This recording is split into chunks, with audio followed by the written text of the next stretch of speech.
Would you sacrifice 1,000,000 lives to erase a debt and secure a throne? In 58 BC, the Roman frontier smelled not of peace, but of sharpened bronze and damp earth. A massive migration of 300,000 souls began to stir, threatening to swallow the republic whole. But this was no mere defense. It was a calculated war, disguised as a necessity of state. Standing upon a ridge, in his scarlet cloak, Julius Caesar watches the horizon, knowing blood will soon fund his glory. Is this the birth of an empire? Or is this the systematic destruction of a civilization?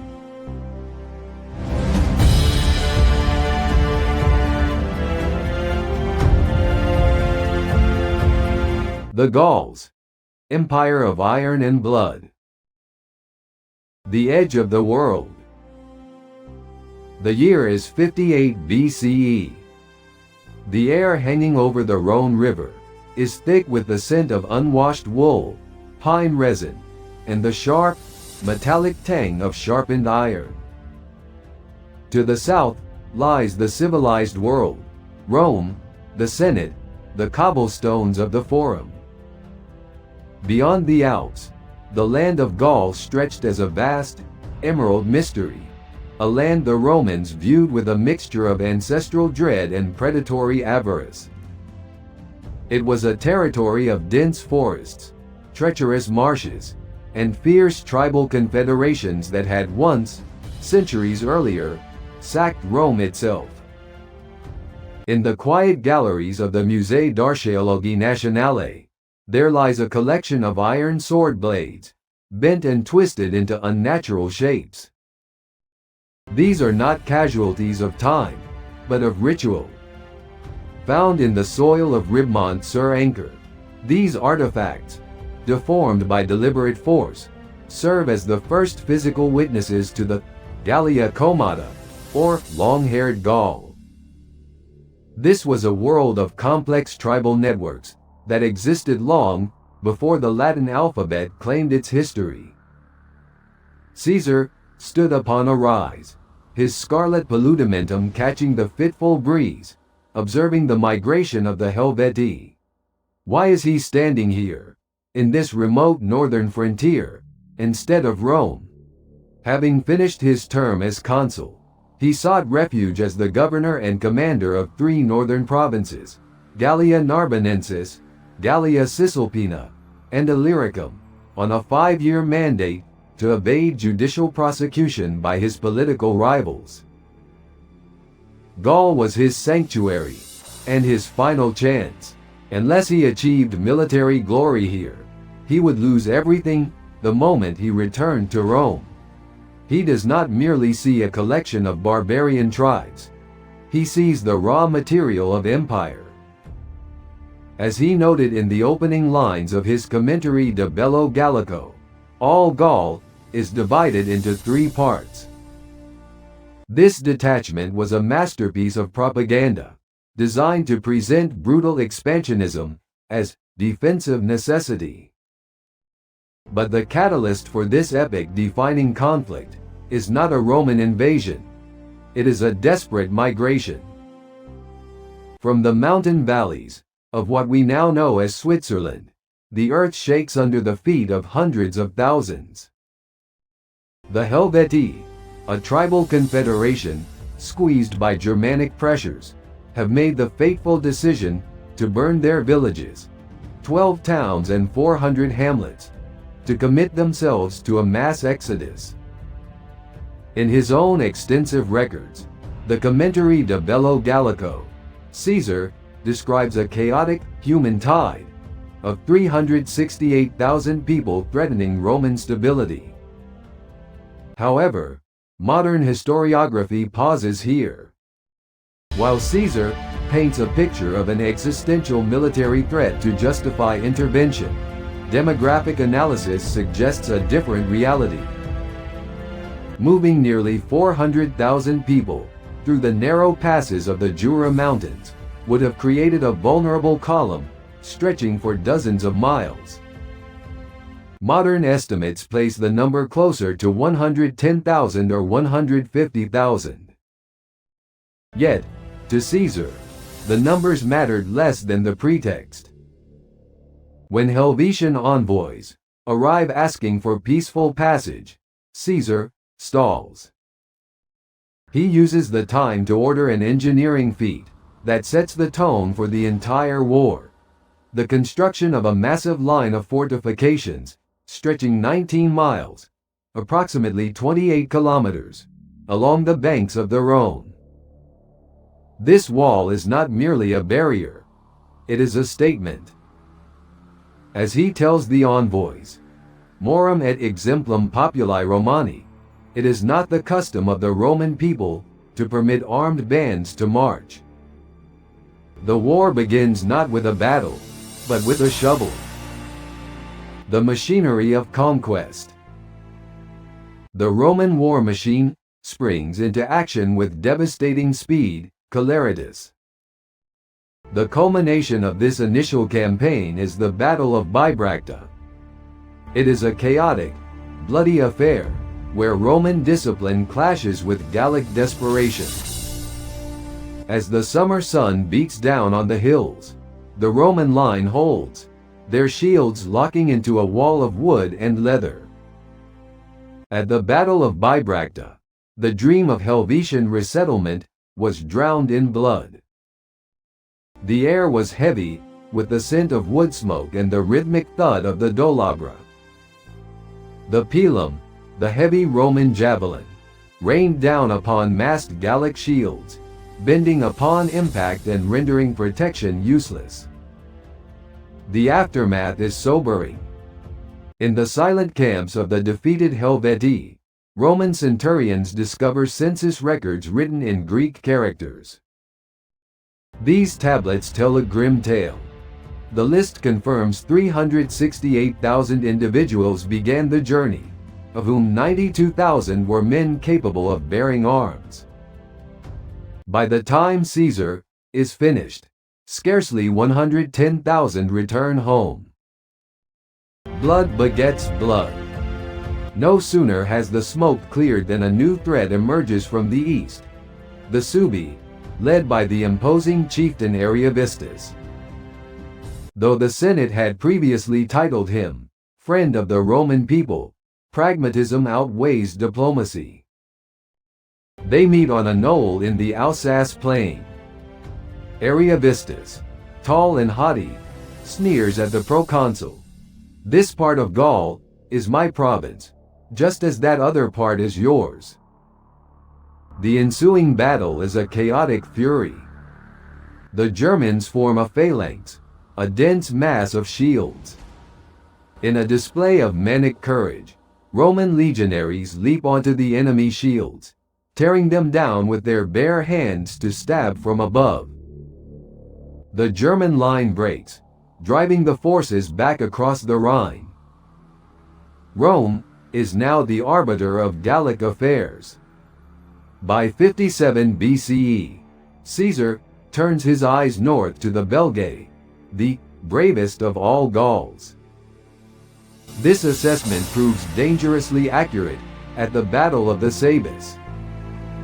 The Nervi tribe launches a surprise ambush while the Romans are digging their camp.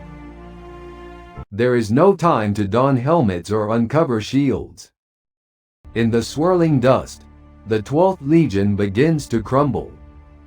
Caesar, snatching a shield from a rear-rank soldier, rushes to the front line, his crimson cloak a beacon in the gray chaos. Through sheer grit, the Romans turn a near massacre into a victory, though Caesar notes, "Of 600 senators, we have lost all but 3.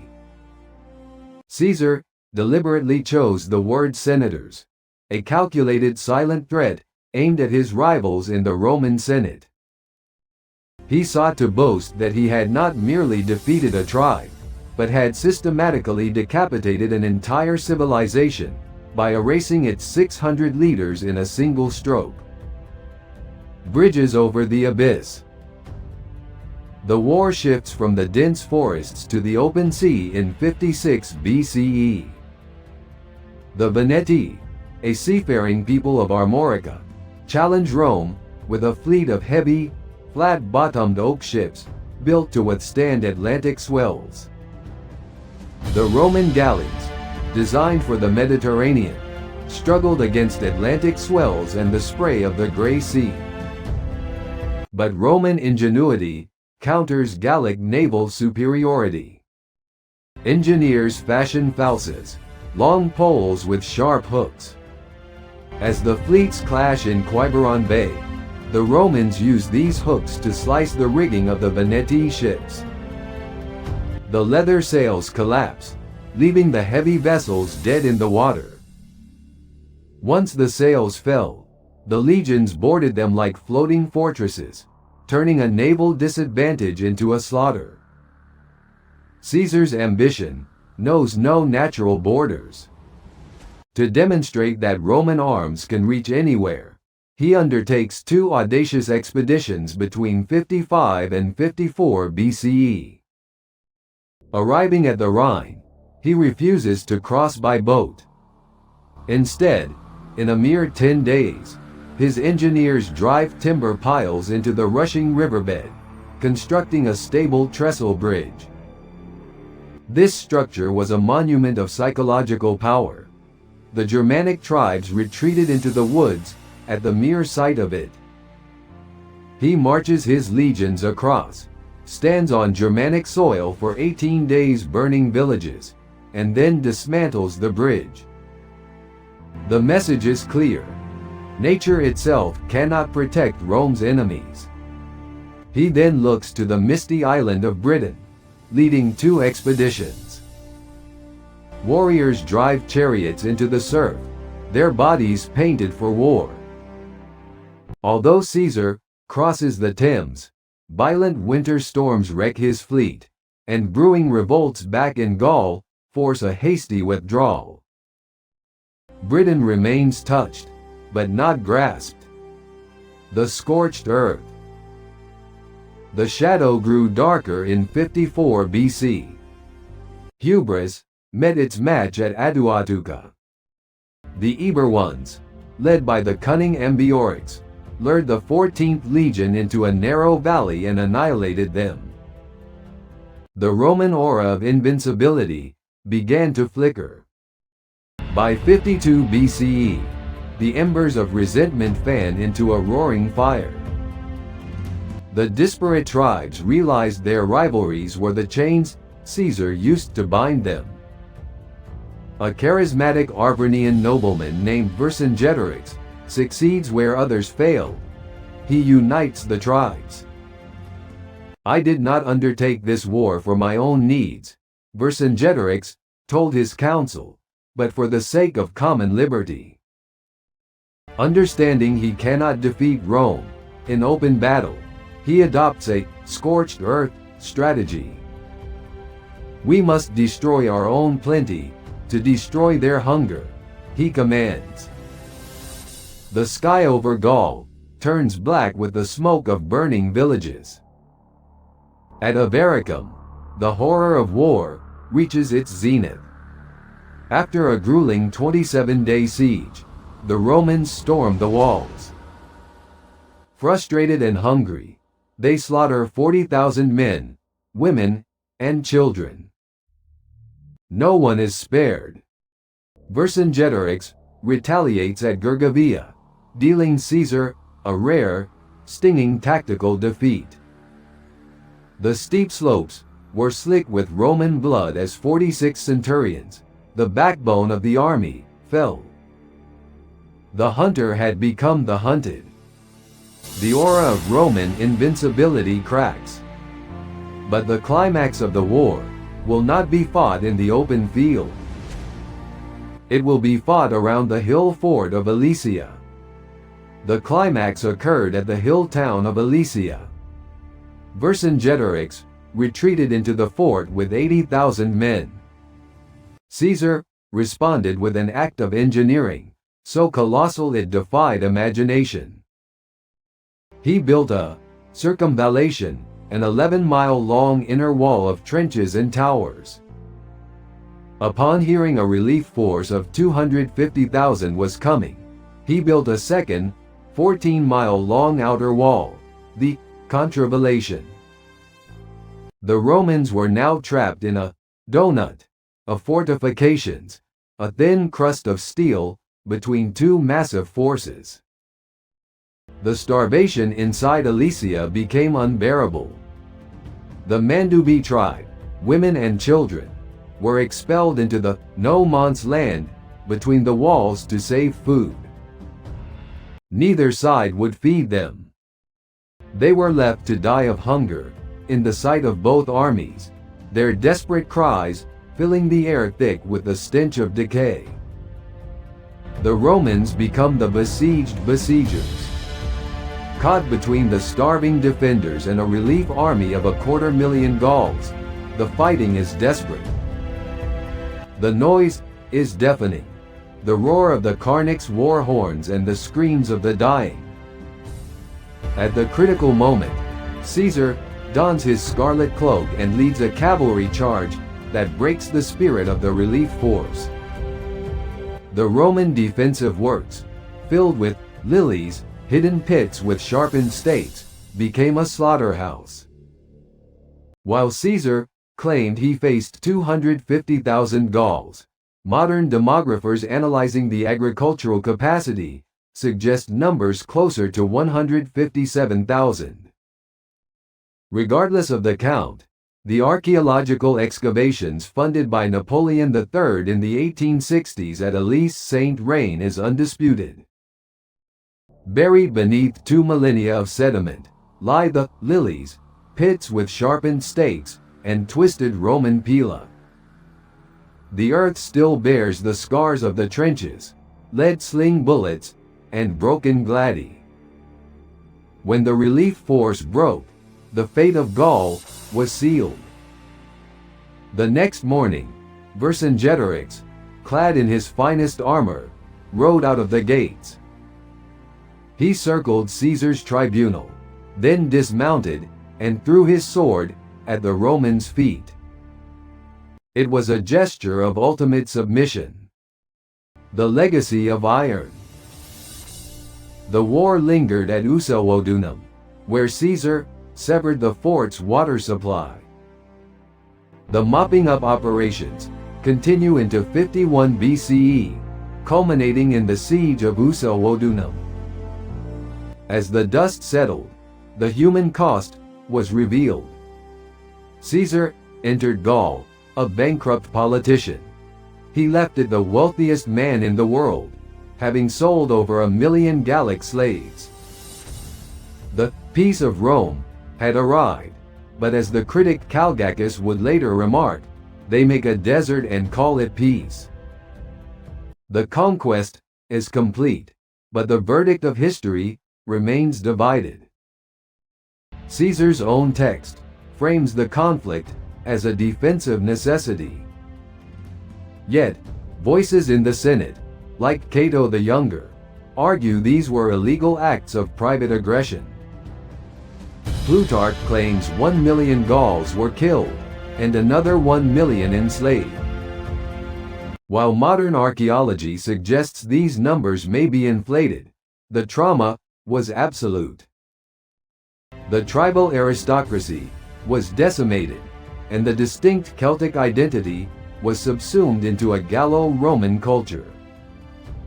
The conclusion of the Gallic Wars was not merely a cessation of hostilities, but the beginning of a profound transformation. The landscape of Gaul, once a patchwork of warring tribes, was now integrated into the Roman orbit. The Romanization followed swiftly. The establishment of forums, baths, and theaters where once there were only druidic groves and hillforts. For Caesar, the conquest provided the wealth, the veteran legions, and the prestige necessary to challenge the Roman Senate itself. The gold looted from the Gallic treasuries flooded the Roman economy, while the millions of captives sold into slavery fueled the engines of the Republic. The narrative of the conquest ends with a sense of grim closure. The peace of Rome was a peace bought with the lives of 1,000,000 Gauls and the destruction of a culture. As the legions marched back toward the Rubicon, the ghost of a free Gaul remained only in the whispered stories of the survivors and the meticulously kept records of the man who had unmade it. The final image is one of a new horizon. Caesar, standing at the border of Italy, his eyes fixed on Rome, the experience of the Gallic campaigns having forged him into a figure that could no longer exist within the old laws of the Republic. The legacy of the conquest was etched into the very soil of Europe, a foundation of Latin culture and law that would endure long after the last legionary had turned to dust.